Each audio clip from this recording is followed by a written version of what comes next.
Ora, muito bom dia, que já é boa tarde. Ainda não almocei, portanto, para mim é bom dia.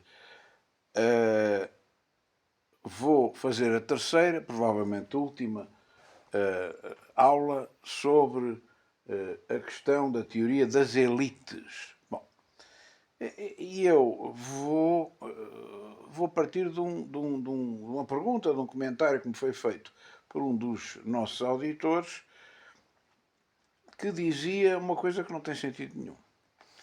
Isto, a história é muito interessante e tal, gostei muito, mas esta coisa do parentesco hoje em dia já não tem o significado que tinha, quer dizer, já a família destruiu-se e tal, e portanto, isso era mais ou menos a tese, não é? A família destruiu-se e tal, e portanto, hoje em dia, estar a falar muito do parentesco já não existe. Hoje em dia, a questão, ou existe residualmente, aquilo que impera é o dinheiro e não sei o que mais. Não percebem nada disto. Nada, nada, nada, nada. Eu estou a dar isto exatamente porque a questão do parentesco é não só subliminar, como absolutamente crucial. Não é para os escravos, não é para aqueles que são pessoas normais e que obedecem sem perceber o que é que manda no mundo. Mas o que manda no mundo é o parentesco. O que manda no mundo é o parentesco. Um dia hão de ver isto, não é? Hão de ver isto. A ideia do parentesco é absolutamente crucial para se perceber qual é a organização de topo do sistema. Eu há uma coisa que vos digo, por exemplo, só para tirarem daqui, pelo menos ficarem com uma dúvida. Os Estados Unidos da América é um país novo, não tem de imigrantes, não é assim? De imigrantes, de gente que chega de todos os lados, de todas as classes sociais, com todas as origens, e isso reflete-se nos presidentes. Os presidentes são todos diferentes, não é assim? É. Muito bem. Então pergunto-lhes o seguinte: porquê é que, excluindo, e não é por acaso que eu estou a falar neste nome, o Donald Trump, que é alemão,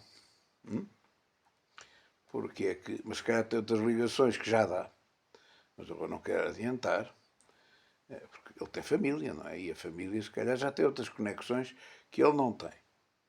Mas porquê é que todos os presidentes dos Estados Unidos da América, que são uns de um lado, outros do outro, outros são imigrantes, não sei do quê, são todos, todos, descendentes das casas reais europeias, incluindo a nossa. O Obama, sim, o Obama. O George W. Bush, sim, o pai Bush, sim. O Kennedy, sim. Todos. Todos. E portanto, isto não vos dá a pensar. Num país onde não há o sentido da família extensa, da dinastia, um país que anda à frente da modernidade, que nasceu com a modernidade, que nasceu na Revolução Americana, que é coincidente quase com a Revolução Francesa. O processo é o mesmo. Os franceses foram para lá ensaiar a Revolução. Um país da liberté, da égalité, da fraternité, dominado, criado por maçons. We the people. O people eram eles. We the people, é os que fazem a Constituição. Todos maçons. Todos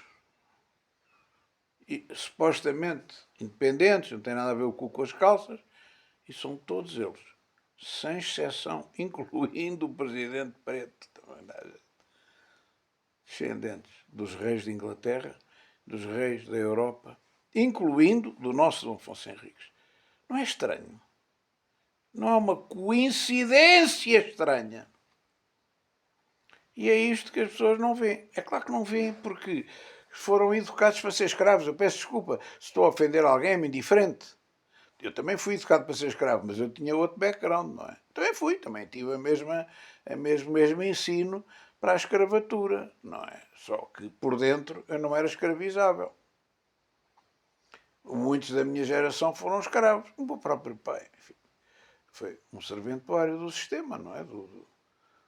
pai é que mandava e tal. O meu avô já não, porquê? Porque o meu avô era pequenino, estava no colégio de Campolide, de mão dada com o padre não sei quantos, que era um gajo porreiro para os miúdos, e com, do outro lado com charters de Azevedo, avô destes, enfim, de vários charters que aí andam, não é? E viu assassinar um carbonário que entrou, matou o padre com o gajo ia de mão dada. O meu avô não podia ouvir falar na República.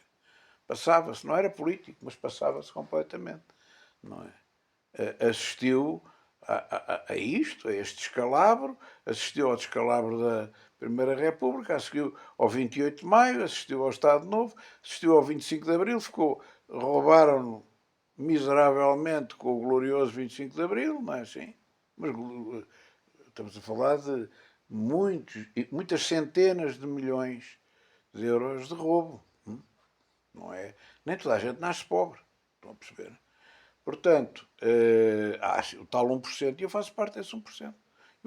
Eu conheço por dentro. E, portanto, há aqui um erro.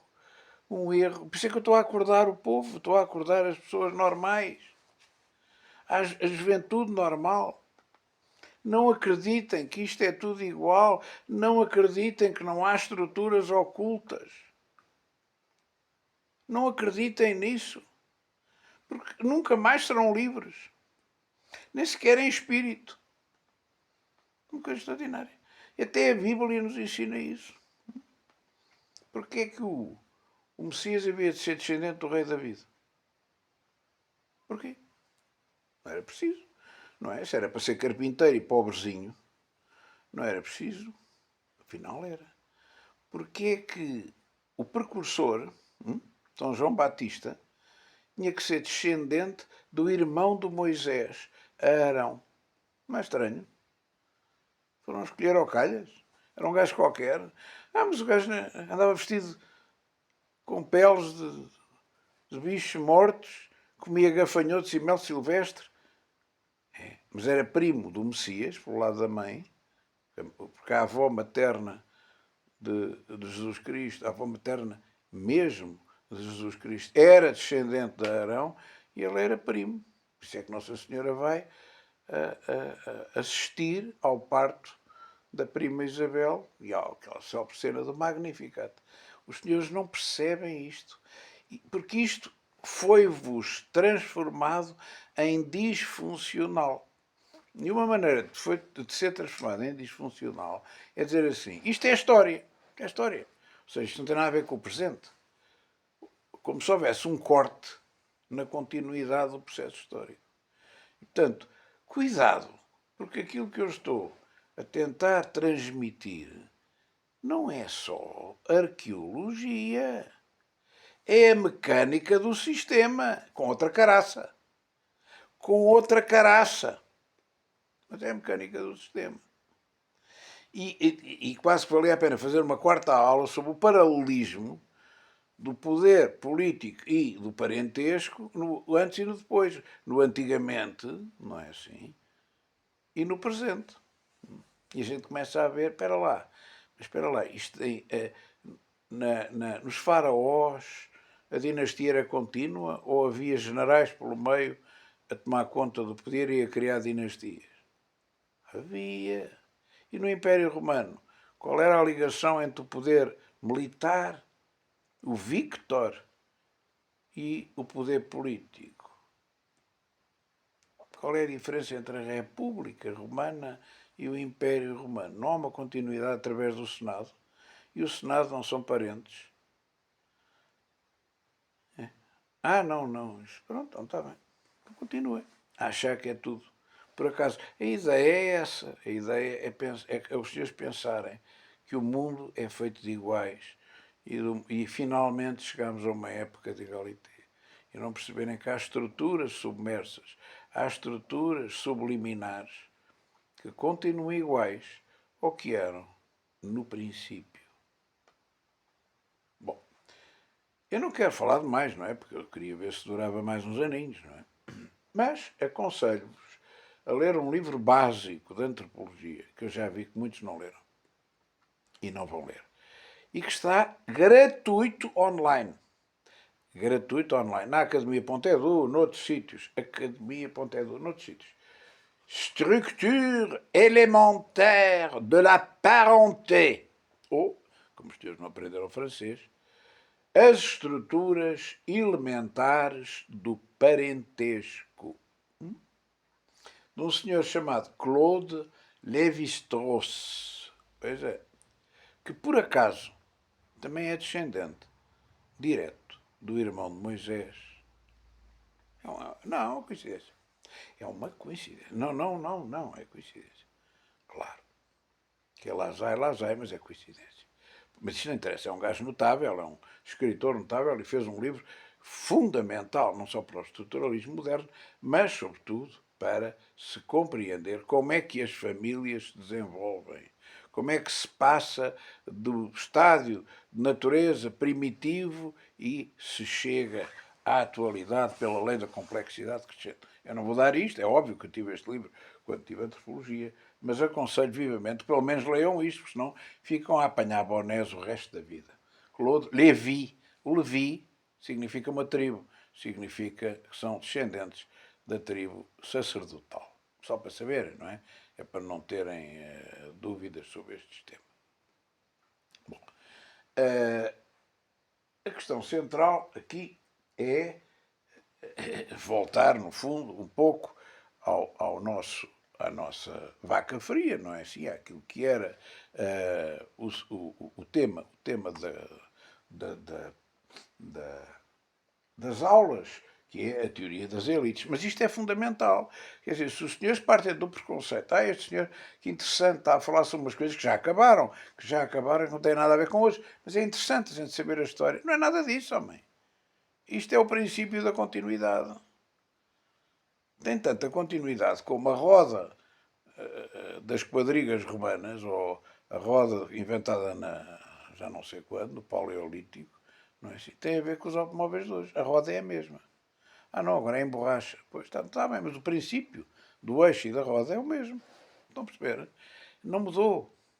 Mudou o material, mudou o aspecto, mas o princípio é o mesmo. O princípio está lá. Bem, o que há mais para dizer? De uma maneira geral, eu tentei dar assim uma visão panorâmica em relação aos ampérios antigos e, de facto, aquilo que eu disse está certo. Não havia classe média, havia uma pequeníssima fração que é a elite, que são não mais de 3%, penso que 3% já é exagero, são menos, e normalmente são agregados que têm um parentesco com a casa dominante, com a família dominante. Exatamente porque a sociedade se cria, se constitui através da família.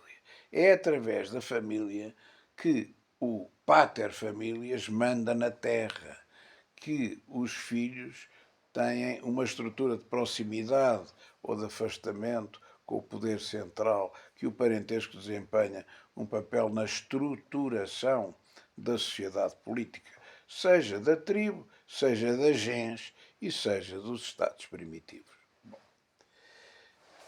E, portanto, não é absurdo, pelo contrário, que ou a classe elitista, a classe dominante, já seja parente da família principal e reinante, digamos assim, ou que se transforme nela. O caso português é um bom exemplo.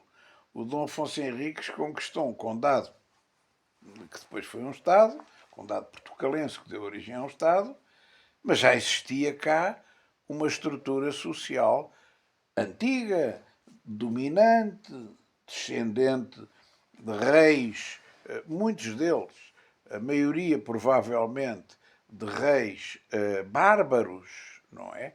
Que vieram para a Península Ibérica, um ou outro de reis árabes, não mouros, reis árabes, que também tiveram presença na Península até ao fim do Reino de Granada, que foi destruído pelos reis católicos, absorvido pelos reis católicos Fernando e Isabel, mas, enfim, que continuaram até por integração na Casa de Aragão, por exemplo, e através dos reis de Aragão em todos nós, não é? Quase todos os portugueses originários do norte, pelo menos, são quase todos descendentes da Casa Real de Aragão, da Casa Real de Leão, de Castela, etc. Por conseguinte, é nesta lógica que o Dom Afonso Henriques faz um pacto de família com aquelas famílias principais que eu referi, não é?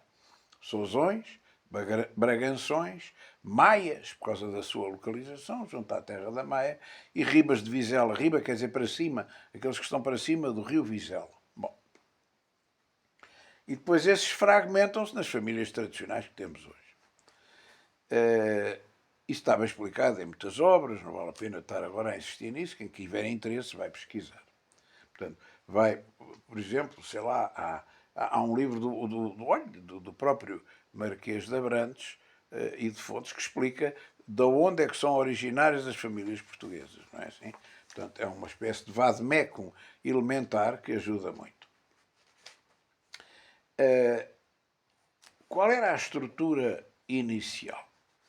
A estrutura inicial da elite, aqui e noutros sítios, por exemplo, em tudo o que é a Península Ibérica, de uma maneira geral, tirando a Viscaia, que também é uma espécie de cidade do Porto. A Viscaia, em Espanha, é uma espécie de cidade do Porto também, é um sistema autogovernado em que todos eram, digamos, os decisores daquela terra. Mas tirando isso, há uma semelhança, há uma proximidade muito grande entre Leão e Portugal, entre Galiza e Portugal, entre Castela e Portugal. É óbvio que há. Menos com a Catalunha, naturalmente, e com Valência e com Granada, mas seja como for, a maior parte da Espanha, sobretudo a Espanha dominante, está entrosada, absolutamente entrosada com Portugal. Quais eram as grandes divisões? As grandes divisões eram os ricos homens e os infanções. Mas havia em Espanha, sim, rico hombre e infanzón. Mas qual é a diferença? A diferença é uma diferença de estatuto económico e de poder. Enquanto o rico homem é um senhor de pendão e caldeira, é aquele que manda, aquele que tem a autoridade principal, e à volta deles está uma família. Os infanções já são os descendentes deles, são aqueles que já não têm um poder próprio, e eu diria quase que originário, mas têm, apesar de tudo, um parentesco com os ricos homens e até com a Casa Real. O infanção. O infanção é o degrau de baixo, digamos, desta elite dominante, que, para comparar com aquilo que eu disse na outra aula, é o estatuto que o Porto reivindica para os seus cidadãos. Vejam que interessante. Vejam que interessante.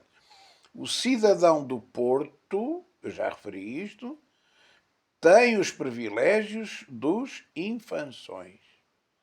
Não da Casa Real, não das grandes estirpes, mas dos infanções.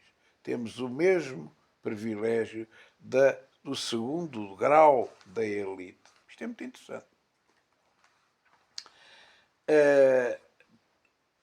Os fidalgos distinguiam-se, em primeiro lugar, entre os que tinham recebido a instituição da cavalaria. É uma instituição claramente iniciática. Só se pode ser cavaleiro por uma iniciação de outro cavaleiro.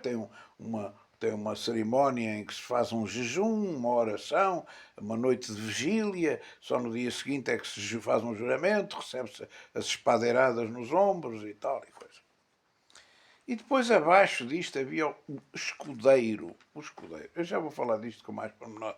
O escudeiro é uma espécie de pré-cavaleiro ou de um furo abaixo do cavaleiro. Era aquele que era auxiliar do cavaleiro, ajudava o cavaleiro, e que provavelmente acabaria por ser promovido e distinguido como cavaleiro. Bom, esta nobreza medieval ligada à guerra, ligada essencialmente à segurança, à defesa, não havia distinção entre polícia e forças armadas, tal como no Império Romano, não é verdade? Quem fazia tudo eram as forças armadas e, portanto, é a função típica das forças armadas a guerra, a arte da guerra, a segurança e a defesa. Segurança externa, segurança interna, as duas facetas da segurança. Quem é que cria a nobreza palaciana? É curioso. A nobreza palaciana recente é, porque se reparem, no Império Romano, o Victor é um combatente. Os generais, a grande elite de Roma, são os senadores e os generais. Os senadores mais palacianos, mas ainda assim com ligações à guerra, e, apesar de tudo, os generais depois como executores da guerra. Conseguinte, há uma ligação íntima entre o império, qualquer império, e a guerra. É outro livro fundamental que também aconselho a quem queira saber antropologia, Guerra, Religião e Poder, de um autor, está traduzido em português, de um autor também francês chamado Pierre Clastres. Escreve-se Clastres. Guerra, Religião e Poder. Fundamental para se perceber que todo o poder se baseia na guerra e na religião. Nós vamos continuar com isto. Vocês é que ainda não perceberam. Acham que importar muçulmanos é indiferente para a Europa. Vão ver o que isto vai dar de pancadaria. Mas isso é um problema que, enfim, não é por falta de aviso. Bom, havia divisões dentro de pergunta. Havia, portanto, já vimos o rico homem, era o senhor de Pendão e Caldeira, o infanção era era filho de outra infanção, tinha que ser, não é verdade? E de uma mulher legítima, atenção, e o cavaleiro tinha dois tipos: o cavaleiro nobre e o cavaleiro vilão. O cavaleiro vilão era o cavaleiro da vila, mas não era necessariamente um nobre. Era um distinto, mas não era um nobre, não é? Em Portugal, e não só, era preciso uma licença real para as maiores gentes, para andar de cavalo e para andar de mula. O quê? Então não se podia, não. Era preciso uma licença real para se andar de cavalo ou de égua e andar de mula. Coisa mais estranha, não é? É, mas é assim. Os senhores vão à chancelaria e veem que há inúmeras licenças para andar de mula ou andar a cavalo. Normalmente havia uma justificação: sou médico, estou doente, não consigo andar e tal, enfim, o rei lá deixava. Qual é a diferença entre um e outro? É que o cavaleiro nobre descendia de gente infançona, portanto era por nascimento, enquanto o cavaleiro vilão, não. O cavaleiro vilão, não. Por outro lado, o escudeiro também podia ser por nascimento, se era filho de um cavaleiro ou descendente de cavaleiro, e um plebeu ou de famílias plebeicas. E até aos 14 anos havia uma segunda categoria, uma terceira categoria, que eram os pajens, ou donzéis. Donzéis é o masculino, é o plural de donzela. Donzela, o donzel era o masculino. Significava que eram jovens e que não tinham ainda conhecido a vida propriamente. E por conseguinte, é preciso alterar qualquer coisa para criar uma nobreza palaciana, uma corte, que era uma espécie de instrumento de ostentação do rei.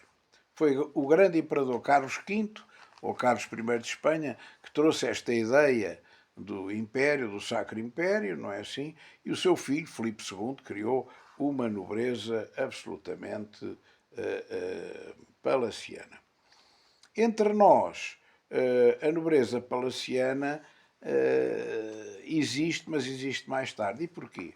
Porque o rei Dom João I foi obrigado a criar uma nova aristocracia, porque a velha aristocracia seguiu o partido de Castela. Seguiu o partido de Castela e ficou em Espanha. Ainda hoje lá estão, com títulos portugueses e tudo. E, portanto, foi preciso criar uma nova aristocracia que, no fundo, se vai a consolidar a partir de Dom João I. Falarei disto noutra aula, esta já está grande, mas ficamos aqui já com os princípios e eu não quero, estou perto da meia hora, não quero estender isto mais, que já vi que as aulas muito grandes têm menos clientela.